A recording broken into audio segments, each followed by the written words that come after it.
n'ont plus accès au kit alimentaire depuis février conformément au protocole de leur prise en charge. Les personnes guéries d'Ebola de Butembo déplorent l'arrêt de la prise en charge alimentaire alors qu'elles sont encore à période de suivi. Elles appellent les autorités à s'impliquer pour les aider à franchir leur période de convalescence. Et le de Guerpi de Rwanda a appelé à garder leur mal à patience. Ils devront regagner leur domicile toujours. C'est le ministre provincial des Affaires sociales Rodriguez Boulouli qui a lancé cet appel en termes d'une visite infectieuse en terrain conflictuel ce mardi. Il rassure que le gouvernement provincial suit de près ces litiges fonciers.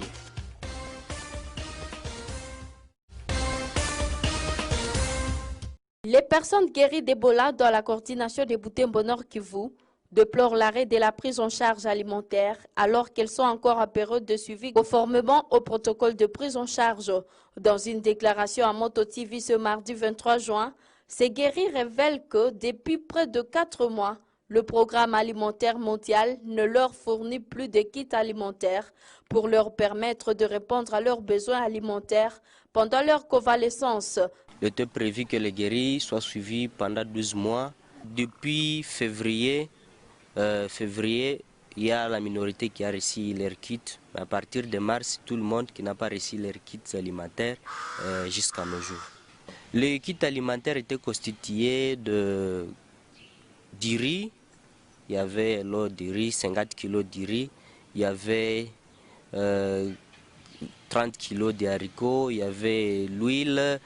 Et on donnait aussi quelques grammes de sel de cuisine. C'était ça le kit alimentaire qu'on remettait à chaque guéri et à chaque mois.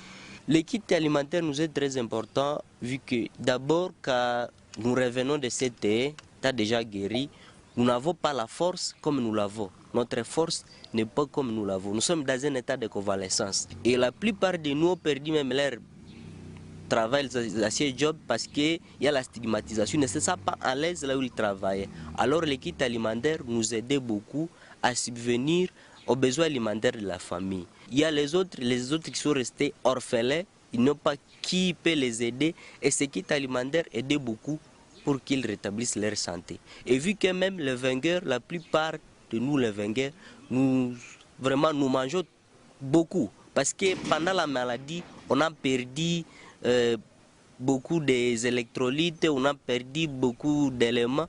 Et après, dans la convalescence, vraiment, on a un appétit qui est très accentué. Un protocole prévoit qu'au terme de leur sortie des centres de traitement d'Ebola, les guéris bénéficient d'un suivi pendant 12 mois, un accompagnement qui comprend la prise en charge médicale, psychosociale et alimentaire. Asifiwe Matinga indique que seule la prise en charge psychosociale et médicale continue à se faire. Juste on a entré en contact avec les équipes de suivi, de guéris, on les a expliqué, ils nous ont dit que le problème qui cloche c'était toujours comme c'est PAM qui était le partenaire qui devrait remettre les kits. Le problème commence aux rumeurs là, sur les riz soi-disant empoisonné, impropre à la consommation. Et c'est à partir de là que tout est bloqué jusqu'à aujourd'hui.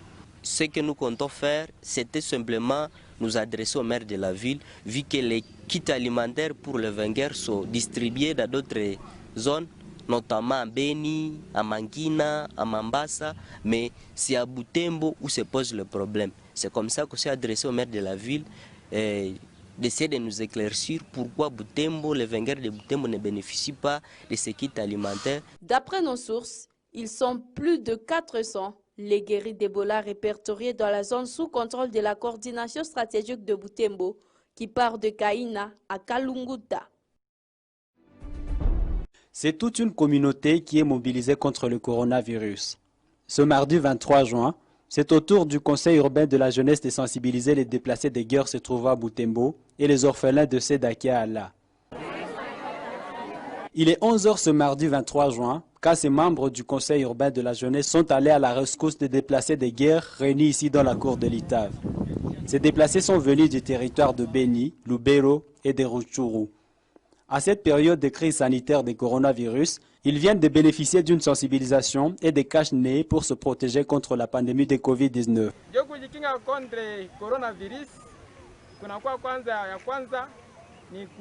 Unavaa sote barakoa wanaita ama mask ama kashne.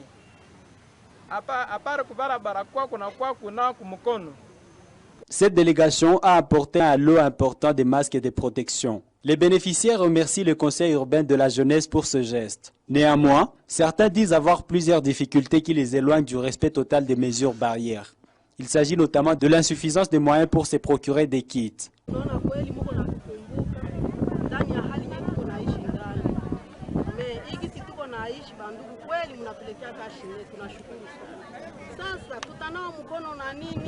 Unaleta shukurani. Ninasema kabisa ni shukurani sana kwa saa hizi zenye tunaona kwa hapa. Hapa tunatambua, tunafahamu jinsi mnapenda mama. Sababu kwa jinsi Mungu natuhimiza kungamba ya corona ile bamalali mingi. Vyenye tu kunasikia mba mwingine na tena mnatuletea hapa na mama iko nakazana kutuhimiza. Basi pale ninasema Mungu apewe sifa. Watu ambao tunaotoko sabuni etwana bayo. Na rose tulesunga sabuni oko bulindambi tokabya itwimya eribu eriotwanaba oko byala. Twabina beribu etwaburana bana abo toweta totre esabuni yamahwa munabe. Setuuti omwaye oweresunga esabuni yebiro byose. Hali yetu ambayo tunaishi hapa si nzuri. Hatuwezi weza kujikinga na tuko katika mateso. Le président du Conseil urbain de la jeunesse affirme avoir initié cette activité pour encourager ces deux couches de vulnérables à se protéger contre la pandémie du coronavirus. Tumewapatia hii tunaita mamaski makashine ili waone namna gani ya kujikinga, na ndio kwa hiyo tumekuwa hapa kwa Itave tukawaremetre hiyo mambo. Ilikuwa mapere kwa tu exemplaire kwa kusema tumewasertifia wote, wamekuwa wengi sana.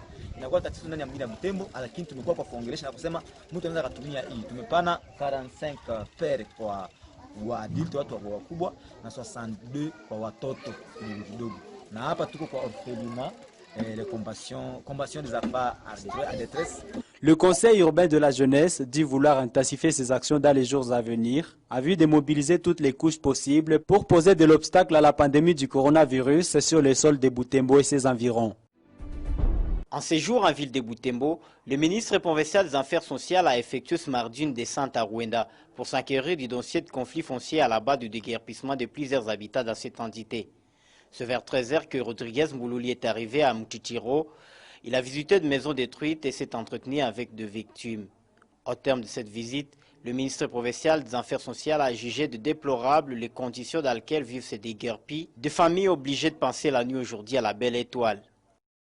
De prime abord, je vais vous dire que je suis choqué, je suis peiné, je suis sidéré de la réalité que je viens de retrouver sur le terrain. La population de Rwanda est en train de vivre une misère indescriptible de suite d'une décision judiciaire qui a décidé le déguerpissement de plus de 200 familles. Et à attendre les partis, à attendre les avocats, il semblerait que je parle au conditionnel parce que je ne suis pas encore entré en contact avec la décision judiciaire. Il semblerait que la décision qui avait été rendue concernait une cellule. Mais l'exécution de cette décision est allée outre. L'exécution a dépassé la partie qui était concernée par la décision. Et c'est ça qui a fait à ce que plus de 200 familles soient à la Belle Étoile aujourd'hui. Il a rassuré que le gouvernement provincial va s'impliquer pour qu'une solution soit trouvée en ce litige foncier. Je demande aux habitants de rester calmes. Nous sommes venus nous accueillir de la situation et nous sommes là, ils nous ont vus, on a communié avec la population. Restez calmes, nous allons continuer à suivre. Je ne suis pas seul, je suis accompagné de l'honorable député Maître Mbenze, que vous avez voté, que vous avez élu dans cette ville. Il n'a pas cessé de me déranger par rapport à ces problèmes. Et on a résolu que nous puissions effectuer une descente et nous sommes là. Et le constat, il est amer. Et voilà, nous allons continuer à faire le suivi au niveau du gouvernement provincial et au niveau de nos relations avec... Actuellement, Environ 250 ménages se sont vus déguerpis sur ces terrains ensuite des conflits fonciers. L'instruction de déguerpissement et démolition de ces maisons avait été donnée par la Cour de cassation de la RDC qui a exécuté un jugement en faveur d'un certain Boko.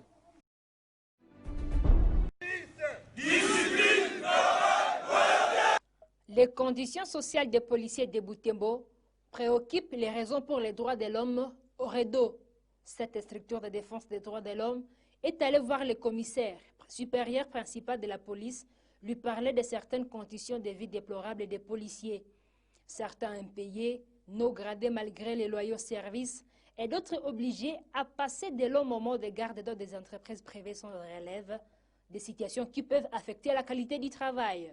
La première préoccupation, ça concernait la question de beaucoup de policiers non mécanisés. Ils travaillent pour l'État congolais, d'autres ont intégré la police, ça fait plus de 10 ans, mais non, ils ne sont pas payés par le trésor public. La deuxième préoccupation, ça concerne les policiers qui n'ont pas de grade. Il y a des policiers qui ont plus de 15 ans dans le service de police, mais n'ont jamais été gradés, alors qu'ils ont toutes les compétences. L'autre préoccupation, ça concernait la question des frais perçus par les policiers de roulage dans les carrefours, dans la ville, puisque le monitoring mené nous a montré qu'il y a des policiers qui sont là pour demander de l'argent auprès des chauffeurs, que ce soit chauffeurs de motos ou de véhicules. Maintenant, on voulait savoir la destination de cette somme.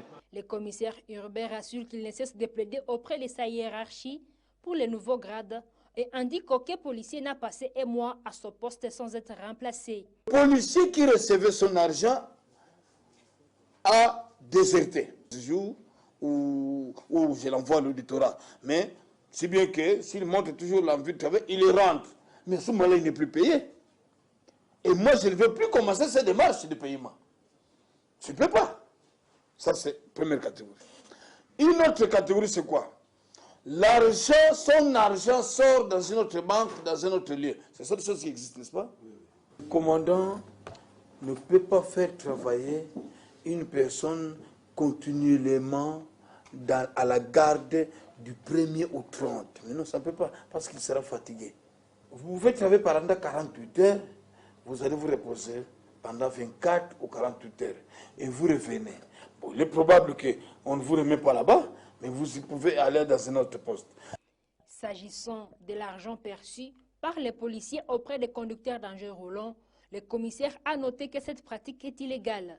D'après lui, seule la possession des documents de bord peut mettre fin à cette pratique. Je souhaitais que ces gens qui perçoivent l'argent en cours de route, si tout le monde a au moins ces 5 documents, nous allons voir comment ils vont chercher l'argent. Parce que, Cordo, dire que quelle est la destination de cet argent-là, mais la destination est connue, c'est dans leur poche. Ce que je peux avoir, c'est du côté du chauffeur. C'est-à-dire, vous m'arrêtez, je préfère arriver au bureau. Satisfait des réponses du commandant de la police, le REDO promet intensifier son monitoring et sensibiliser la population pour la promotion des droits humains. Ce 23 juin, la communauté internationale célèbre la 10e journée consacrée aux veuves. En marge de cette journée, les veuves réunies autour de la responsable du service de genre, famille et enfants ont déploré le non-respect dans certaines familles de Butembo du droit de veuve à l'héritage. Pour elles, il s'agit d'une situation de justice qu'il faut combattre. Sasa kunakuwa jambo moja wa jamaa wa mume wako anapofariki. Lorsque ton mari meurt, les membres de sa famille font tout moyen de te mettre en contact avec un jeune homme de leur famille pour qu'il t'aide dans l'objectif de récupérer leurs biens. Kakule, tu vas aider cette femme à s'occuper de ses enfants. Et lui, il ira avec la seule intention de coucher avec la veuve dans l'objectif de récupérer les biens de leur frère défunt, chose qui va bouleverser la psychologie des enfants. Tel que nous le constatons, l'héritage laissé par le mari, tous ces biens finissent inaperçus jusqu'à ce que Dieu te restaure, tu commences de nouveau ce que tu avais acquis avec ton mari. Watoto walikuwa nasema papa leki wanakosa kama baseme baba.